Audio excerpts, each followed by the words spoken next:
여러분, 부동산 가격, 그중에서도 아파트 가격, 주택 가격이 굉장히 많이 올랐다고 느낍니다. 자, 우리나라만 많이 올랐을까요?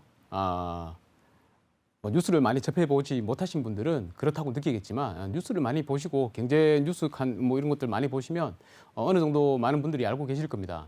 국제적으로 글로벌 주택 가격이 다 올랐습니다. 왜 그렇죠? 돈이 워낙 많이 불려서 그렇죠. 예, 현금의 가치가 그만큼 떨어지기 때문에 주택 가격이 상승한 것처럼 보이는 겁니다. 자, 과연 우리나라가 많이 올랐느냐? 요거는 이제 한번 짚어봐 드리겠습니다. 일단 제목이 글로벌 유동성 증가와 주요 국가의 주택 가격 추이인데요. 작년 2020년 8월 24일에 국회 예산정책처에서 보고서를 하나 발표를 했습니다. 모르시는 분들이 많아가지고 저도 이제 얼마 전에 발견했는데 한번 쭉 내용을 훑어보니까 너무 좋아서 일단 여기 한번 실어봤습니다. 글로벌 유동성 증가에 따른 주요국의 주택가격 추이와 시사점에 대한 내용인데요. 이거 한번 검색해 보시면 찾아서 보실 수 있을 겁니다. 다운받아서 보셔도 되고 오늘 제 설명 드리는 걸로 땡 하셔도 됩니다. 예. 자, 일단 그 기준이 중요한데요. 요거를 대상 기간과 주택을 어떻게 기준을 잡았느냐 하면 자, 일단 비교 기간이 2010년부터 2019년 12월까지 딱 10년간입니다. 최근이었죠. 근데 2020년은 빼겠습니다. 2020년 우리나라 많이 상승했다 하지만 다른 나라도 마찬가지로 많이 상승했기 때문에 그냥 일단 여기서 비교 대상으로 삼았는 요 시점만 보도록 하겠습니다. 기간이 일단 10년이고요. 지난 10년이고 모든 유형의 주택입니다. 아파트든 아니면 뭐 일단 빌라든 아니면 뭐 단독주택이건 할 것 없이 모든 유형의 주택을 비교 대상으로 삼았습니다. 그리고 전국과 핵심 도시의 집값을 구분해 놨습니다. 뭐 우리 한 나라에 다 상승을 같이 했다 그러지만 더 많이 올랐는 데도 있을 것이고 덜 올랐는 데도 있을 것이잖아요. 근데 전국의 주택의 가격이 얼마나 상승했는지 하고 그다음에 뭐 수도 같은 주요 핵심 도시의 가격을 이렇게 비교를 해놨습니다. 오늘 한번 보실까요? 자, 일단 먼저 비교 대상 나라들을 보기 전에 우리나라가 얼마나 올랐는지 먼저 한번 살펴보겠습니다. 요거는 종합주택 매매 가격 지수인데요. 한국부동산원에 가시면 이렇게 볼 수 있습니다. 다운받아서 볼 수도 있고요. 전국이 2010년 1월부터 2019년 12월까지 얼마나 올랐냐면요. 전국적으로는 15.3% 상승했습니다. 그리고 서울만 따졌을 때는 12.5%입니다. 별로 안 오른 것 같죠? 왜냐하면 모든 주택, 그러니까 단독주택, 공동주택 다 포함해서 상승률을 매겼기 때문에 그렇습니다. 자, 그리고 두 번째로 자, 지역별로 이제 공동주택 가격, 공동주택 실거래가 지수입니다. 여기는 아파트뿐만이 아니고 이제 빌라도 포함이 되어 있겠죠. 공동주택 가격인데요. 전국은 지금 현재 24.7%네요. 뭐 25%라 하고요. 그리고 서울은 38% 정도 상승을 했다고 합니다.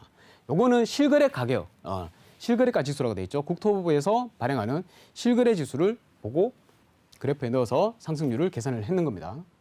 자, 일단 비교를 할 때 다른 나라 같은 경우는 모든 주택의 유형을 다 버무려가지고 이렇게 상승률을 표시를 했지만 일단 우리는 공동주택, 그러니까 상승률이 높은 단독주택보다 아무래도 지금 아파트 가격이 많이 상승했기 때문에 상승률이 높은 공동주택 가격을 기준으로 한번 비교를 해보도록 하겠습니다. 자, 일단 먼저 구분해보면 전국과 서울로 구분을 했고요. 모든 주택 뭐 한 15%, 12% 정도 올랐다는데 이거는 차치를 하고요. 공동주택 가격이 전국은 한 30% 가까이 올랐다. 그리고 서울은 뭐 거의 한 40% 육박하게 올랐다라고 되어 있습니다. 자, 그거 먼저 기억을 해놓으시고요. 자, 글로벌 주택 가격 지수가 지금 어떻게 되어 있느냐. 2000년부터 쭉 오르다가 2008년도에 세계 금융위기 맞았죠. 그때 혹상 내려앉았습니다. 내려앉아서 쭉 가다가 이제 한 2015년, 2014년 이때부터 슬슬 올라오기 시작해가지고 2017년 2분기가 되니까 그전 최상이었던 2007년 4분기에 주택 가격 지수를 이제 넘어서 버렸습니다.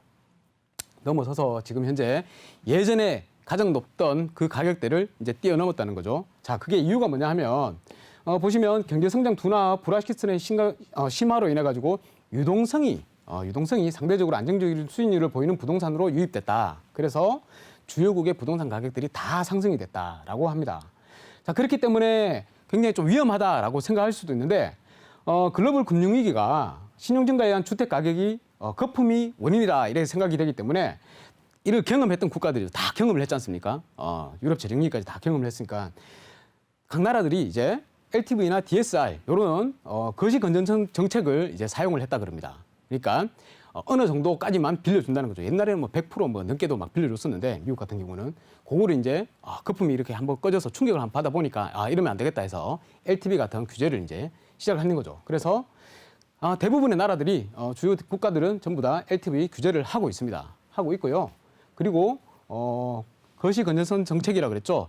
국가 전체 금융시장의 부실을 방지하기 위해서 이런 LTV 정책을 다 취하고 있다는 것입니다. 그래서 예전보다는 주택 가격 거품 붕괴로 인해 가지고 경제가 무너지는 그런 현상은 조금 더 낫다, 그 보완이 돼 있다라고 생각을 하시면 되겠습니다. 자, 근데 이제 주택 가격이 계속 오른다 그랬죠. 왜 오를까? 그러면 이제 여기 국회 예산 정책 보고서에서 밝힌 바로는 이렇습니다. 지금 현재 전 세계적으로 저금리입니다. 아시죠? 미국은 지금 0에서 0.25%고요. 유로존은 그냥 제로금리입니다. 아예 제로금리고 영국은 0.1%고요. 그리고 일본은 마이너스 금리입니다. 그리고 우리나라는 0.5%의 기준금리에 지금 처해 있는 상황입니다. 자, 그리고 오른쪽에 보시면 세계 3대 중앙은행의 총 자산 현황입니다.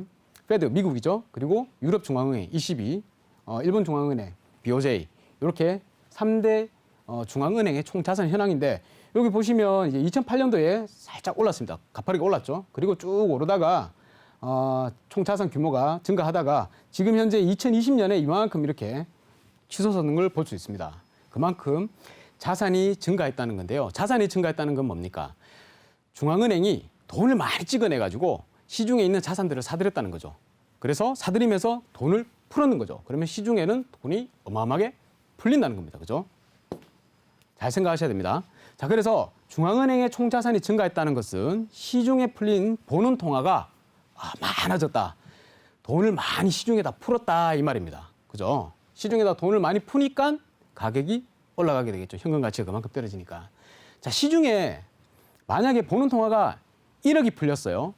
중앙은행에서 1억을 이제 자산에 1억 원치를 사들이고 그 대가로 1억을 시중에다 풀었는 거죠. 줬는 거죠. 자, 1억이 들어가면 어떻게 되느냐? 시중에 있는 은행들이 받아가지고 대출을 일으킵니다. 가게에다 대출을 일으키고 그리고 기업에게다가도 대출을 일으키죠. 대출을 일으키면서 이 가상의 신용통화가 얼마만큼 창출이 되냐면 1억이 풀리면 자, 1억이 풀렸어요. 1억이 풀리면 시중에는 14억 2,800만 원이 풀립니다. 그러니까 거의 15배 가량이 돈이 불어나 버리게 됩니다. 왜냐하면 은행에서 받아가지고 지급 준비율만큼 놔두고 돈을 빌려주죠. 빌려주면 이 빌린 사람은 또 그 돈을 현금으로 갖고 있는 게 아니고 은행에다 또 넣어놓잖아요. 은행에다 넣어놓고 또 그 은행에 넣어놓은 돈을 기반으로 은행은 또 대출을 일으켜주고 또 은행에 넣어놓고 대출을 일으켜주고 이러다 보니까 이 금액들이 15배 가량 불어난다는 것입니다.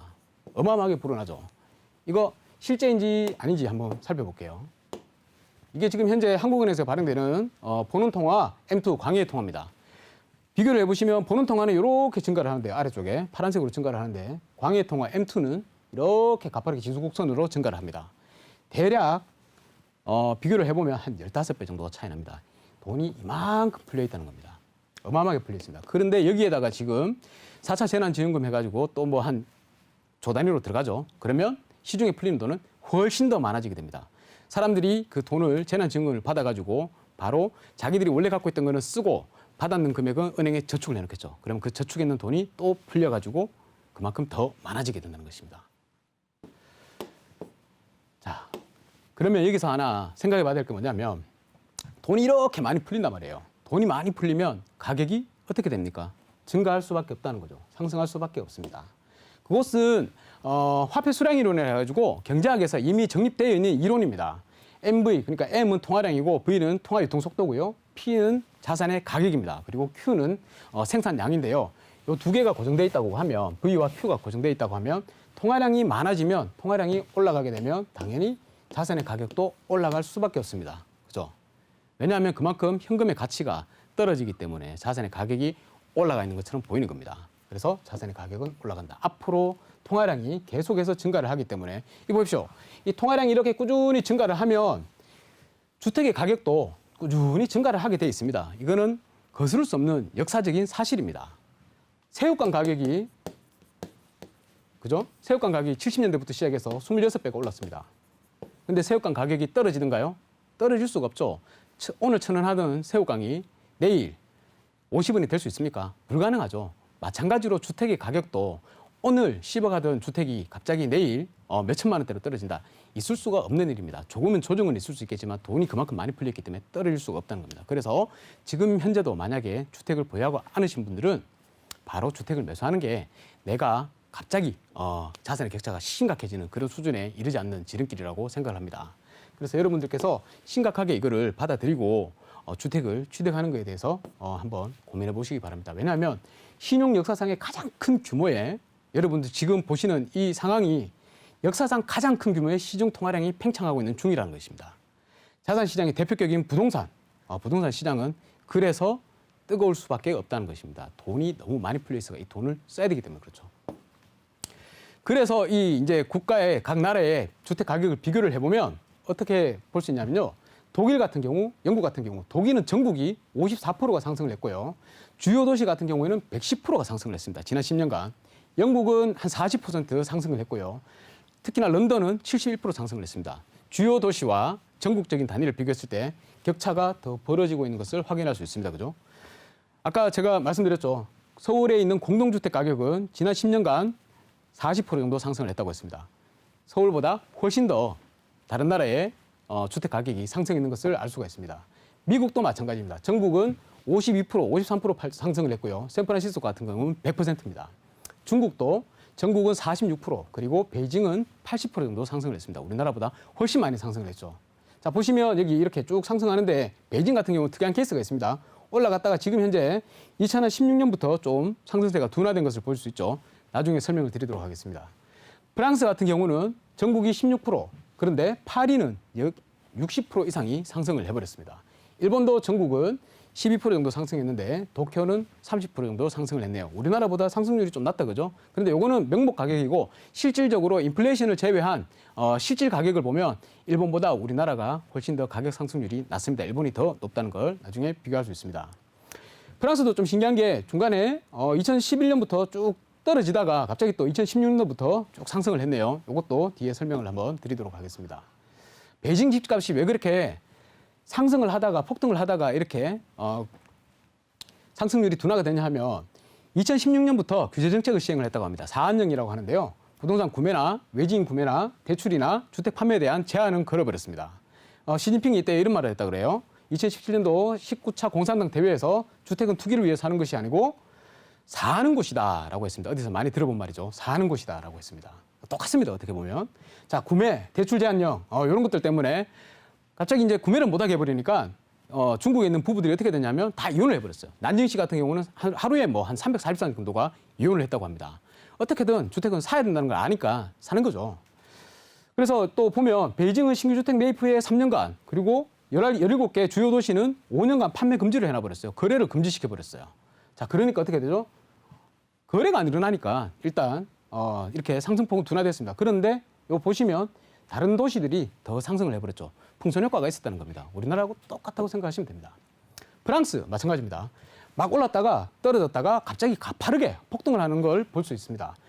왜 그랬냐 하면 2011년도 이때 2010년부터 시작해가지고 그리스 재정위기 있었죠. 유럽 재정위기 왔었습니다. 그래서 그때 당시에 프랑스 같은 경우는 그리스하고 이탈리아에 채권을 많이 갖고 있었는데 주요 은행들이 그것 때문에 주요 은행들이 신용 등급이 강등이 됐어요. 2011년 9월에 강등되고 구조조정 막 하고 그랬습니다. 그래서 그때 막 떨어졌죠. 떨어지기 시작했는데 2014년부터 유럽 재정위기가 이제 탈출이 됐죠. 탈출하고 프랑스 부동산 시장이 안정화됐습니다. 그런데 이때 그냥 가만히 있었으면 됐는데 조금 덜 올랐을 텐데 뭘 했냐면 프랑스 정부에서 2015년 8월에 임대료 상한제를 시행을 해버렸어요. 임대료 상한제 시행되면 어떻게 돼요? 우리 지금 잘 느끼고 있죠. 바로 공급이 고갈돼 버립니다. 기존 갖고 있던 사람들이 안 팔아버리게 되고, 그죠? 신규 주택도 지을 수가 없습니다. 해봤자 임대료를 얼마 못 받으니까 주택 건설업자가 주택을 짓지를 않아 버리는 거예요. 공급이 고갈돼 버리면 어떻게 됩니까? 수요는 그대로인데. 그러면 바로 집값이 상승하게 되겠죠.